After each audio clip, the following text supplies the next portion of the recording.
Do you lack organization in your thoughts? Organization is important. And if you can't organize your thoughts to get them out properly, there's no clarity and conciseness, which is also important for the other person to understand you. Do you lack empathy when talking to others? What about assertiveness?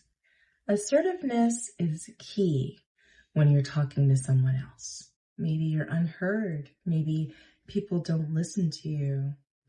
That can cause problems. So if that's the case, the best thing to do is learn effective communication techniques.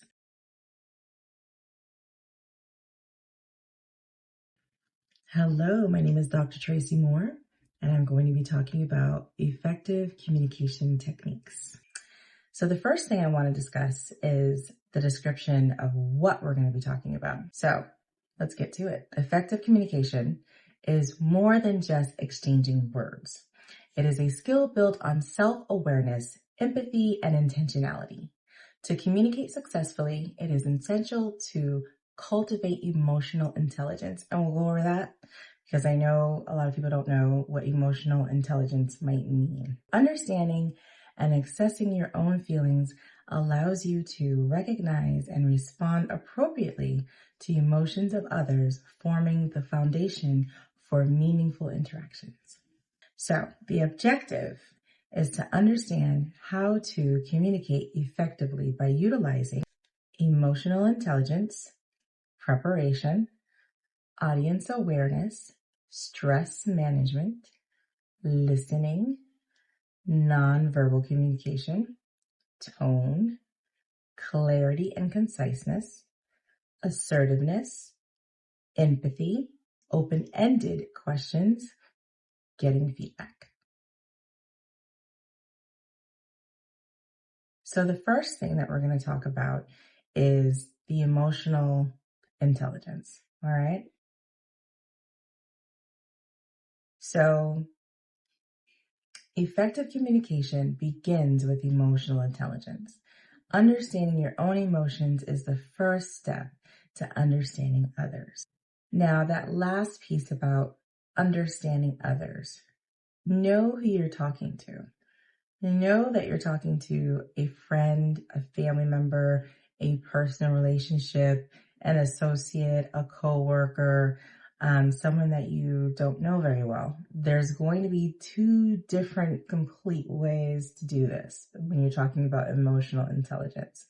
So, for example, a personal relationship with someone. You know how that person is. You know what their moods are like, if they're going to be in a good mood, if they're not going to be a good mood, that kind of thing. It could be a good idea to make dinner and talk, have a good time, maybe go out, maybe have lunch, maybe have breakfast, do something nice for the person so that you can sit down, butter them up and tell them a little bit about what it is that is bothering you or upsetting or anything that you need to talk to them about, period. And so the people that you don't know, those people are going to be a little bit more of a challenge because you don't really know them. So the best thing that you can do is talk to them in a positive type of atmosphere. You know, if you think that, a particular room might be nice. So for example, there might be a really nice lounge room at work where you know that during certain times, no one's really in there. It might be a good idea to have that 5-minute chat with that person in there because it's okay. Or you see them come in with a coffee every day. Maybe you can make them a little coffee or a tea and say, hey, here's a coffee because I know that you like it. And I wanted to talk to you about something and this is important. And so, I think they're going to be a little bit more accepting when you just lay things out for them, but in a very positive, kind, and pleasant manner. So that goes along with the next thing, preparation. This kind of goes hand in hand. So know what you're going to say and how you're going to say it before you begin any type of communication. Taking a moment to organize your thoughts and choose your tone ensures your message is clear, respectful, and effective. So Those are very important. You never want to disrespect someone while you're talking to them. You never want to blame someone for something while you're talking to them, because what happens is when you're talking to them, these are the different things that they will choose to pull out of the conversation. And then that will be the only thing that they hear. They won't hear anything else going forward. So it's super important to go over these things and talk to them about these. Your tone. Your tone is very important. You don't want to come off screaming. You don't want to come off yelling. You don't want to come off angry, or even intentionally very sad. You want to be more neutral because you want that person to be comfortable talking to you. So that's really important that you're doing that. Audience awareness. So tailor your message to who you're speaking with to make it more relevant and engaging for them. If you know that your significant other loves laying on the couch, then have them lay on the couch, get them comfortable, give them a snack, make them happy, and then talk. Because, while they're eating their favorite snack and they're laying on the couch, they're going to be so happy that they're able to do this with you, and let them know, hey, listen, I'm giving you your favorite snack. Relax. There's something that I want to talk to you about. And so sometimes, when you say that, other people can say, oh my gosh, like, what is it? What do you want to talk about? But they're going to be a little bit busy chewing on something, whatever it is, or drinking their favorite drink. And I think that's just the best way to go about it. Getting them in a good mood, a positive atmosphere. So just setting that up is super key. Stress management is a big deal because you need to manage your stress, but you're also trying to manage their stress on the conversation. So high stress levels can interfere with your ability to communicate effectively. So try to manage your stress levels. So it's like, how do I do that? How do I manage my stress levels? And how do I manage their stress levels? You can only manage their stress levels to a point, right? And that's by managing your stress levels. So basically, if you are calm, cool, and collective while you're having this conversation, that invites them to be the same way. If you have a conversation where you're yelling and you're screaming and you are interrogating or you're being intimidating or you're being aggressive, that invites them to also be the same way. So it's kind of one of those things where you want to say, treat people how you want to be treated. Treat others how you want them to treat you. So very important.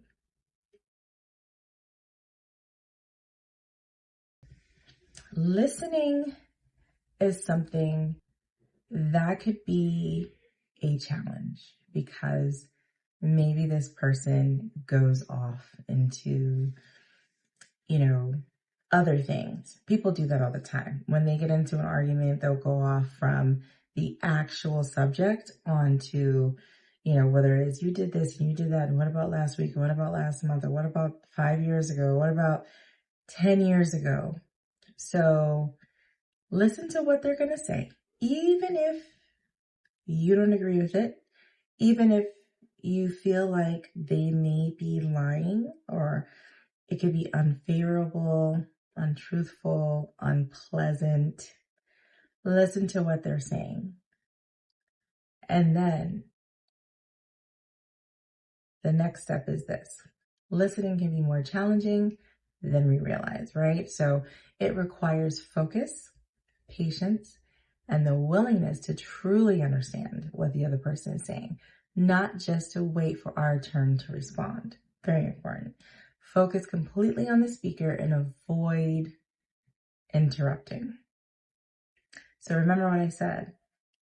They may say some things that you don't like. You sit there and you listen. You can even sit there and take a note and say, okay, I want to get back to this.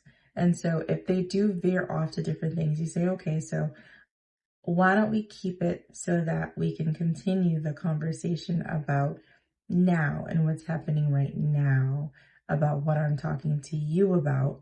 And then, if you have concerns about other things that has happened in the past or things that may happen in the future, we can discuss that too.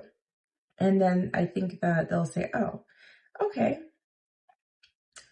that's fine. We can continue with this now. And then the next thing is going to be, I want to talk about this or that. So it's like, okay, great. So you want to give them an ear. You want to give them a voice because they need to feel like they're being heard as well. So now we have nonverbal communication. Pay attention to your body language, facial expressions, and tone of voice as they convey a significant part of your message. Show you are engaged through nonverbal cues like nodding and eye contact. These are some of the do's and these are some of the don'ts about nonverbal communication. Your expression on your face, that's very important.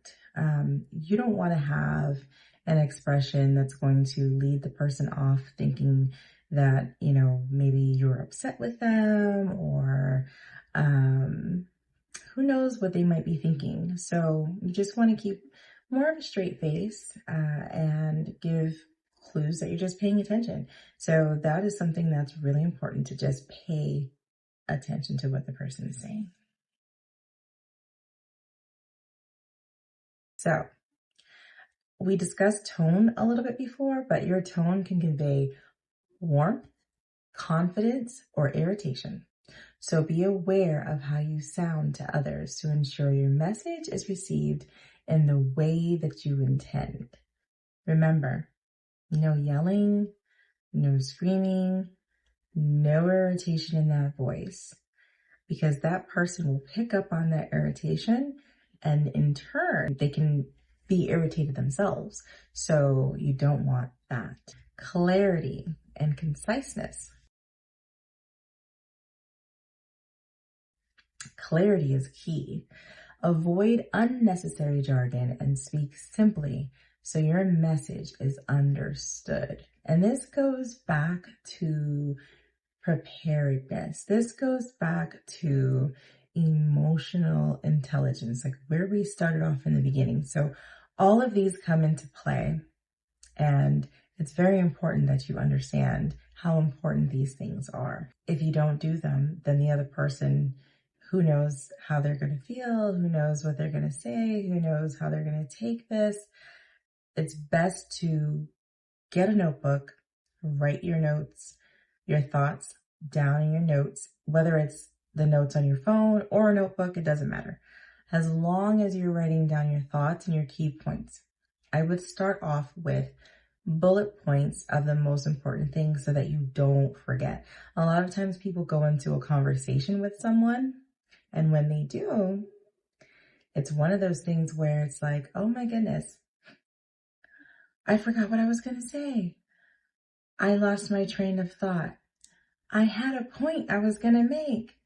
So if you bullet point these, you can look at your phone and you can let them know, hey, listen, when we're talking, I have notes in my phone because I have a few things that I want to talk to you about. And I want to make sure that I get them all out. I want to make sure that I don't forget anything. I want to make sure that I don't lose my train of thought. So if you even have just one word thoughts in a bullet point on your notes, that should be enough to jog your memory into action. So that's something that you can discuss with the person that you're talking with. And that's something that you can do before you start talking to them. Assertiveness. Very, very important. Share your thoughts honestly and respectfully without being confrontational. Assertive communication promotes mutual respect, helps prevent misunderstandings, and allows for healthier, more productive interactions. So remember, respect and honesty is important. Non-confrontational is also important. So I need to speak to those people out there right now that are confrontational, and then I need to speak to those people that are non-confrontational, because it's two different things. We're going to have two slightly different assertiveness areas going on. And so the people that are usually more confrontational want to just blurt out everything that they want to say in their head and on their mind, and then see what the other person says. This is not the opportunity to do that. The opportunity to understand where the other person is coming from is what you really want. So the best thing to do is to organize your thoughts. Go ahead and put it in and let them know, hey, listen, this is what I'm thinking. This is what I'm feeling. Instead of, you did this and you did that and you pissed me off, you made me mad. It's hard for other people to hear what they have done wrong, especially when you come at them in that way. For the people that are non-confrontational, assertiveness is going to be very difficult for you. So, because you don't even want to have this conversation, you don't even want to do this. You just want it to go away. But you have to understand something. It will not go away. So therefore, you must absolutely organize your thoughts and sit down with this person and talk to them about it, and just let them know, hey, listen, I'm a non-confrontational person, so this is hard for me already to discuss. So please bear with me and please be friendly. And just let them know what's going on with you. Let them know how you're feeling, and let them know that you care about them and that you respect them. But there is something that you need to talk to them about that's important. There is something that they need to know, or there's something that maybe you need to know from them. And so, like I said, assertive communication promotes a mutual respect. It prevents misunderstandings, and it allows for a healthier and more productive interaction with others. The next thing would be empathy. Some people have difficulty with empathy, so we're going to get to that. But try to understand and share the feelings of another person by considering their perspective and life experiences. Empathy helps trust, strengthens relationships, and allows communication to be both respectful and meaningful. If you show the other person that you're talking to that you empathize with them, that moves mountains. That means the world to some people at times. Sometimes people think that other people can be very hard and maybe, non-trusting or just uncomfortable to deal with. And, but it could be, there's always a reason. There's always a reason why someone is, being hard or is not comfortable to talk with. Maybe they had a hard life. Maybe they had a lot of different things happen to them, and this is what pulled out of their personality a little bit. And so you have to show that side that you don't usually show by having empathy. So that's something that makes volumes. Open-ended questions. Open-ended questions are way more important than yes or no, because yes or no is just that. It's yes or no. Open-ended questions is all about encouraging the other person to share more by posing questions that require more than the simple yes or no. answer. So this promotes dialogue and shows genuine interest and helps uncover perspectives and insights that might otherwise remain hidden. So it also encourages them to talk and encourages them to speak about what it is that could be stirring in them, what it is that could be bothering them. Some people will just answer, yes or no, and then leave it at that if that's what you do. But if you ask them something where they're going to have to explain something to you, then that's more meaning for them. That's more meaning for you. So getting feedback. Constructive feedback helps you identify strengths and areas for improvements, making your communication more effective over time. So that's really important. You want to get feedback from the conversation that you're having with that person, whether it's about you, whether it's whatever the situation is, whatever you're discussing. Their feedback should be important to you. Sometimes it could be a question that you're asking. Sometimes it could be, what are your feelings? What are your thoughts? Just tell me what it is that is bothering you, that's plaguing you. What do you feel about what I just said to you? Their feedback also delves into more of the conversation for improvement. So I'm going to do a recap of everything that we spoke about. Emotional intelligence, preparation, audience awareness, stress management, listening, nonverbal communication, tone, clarity and conciseness, assertiveness, empathy, open-minded questions, and getting feedback. There are 12 key principles of effective communication, and this is a quick reference. So, emotional intelligence, understand your own feelings to communicate more effectively. Preparation, know what you want to say and how you will say it before speaking. Audience awareness, tailor your message to the needs, perspective, and knowledge of your audience. Stress management, focus on understanding, not just waiting to reply. Very key. Nonverbal communication, pay attention to body language, facial expressions, and tone. They reinforce your words. Mindful tone, ensure your tone matches your intended message.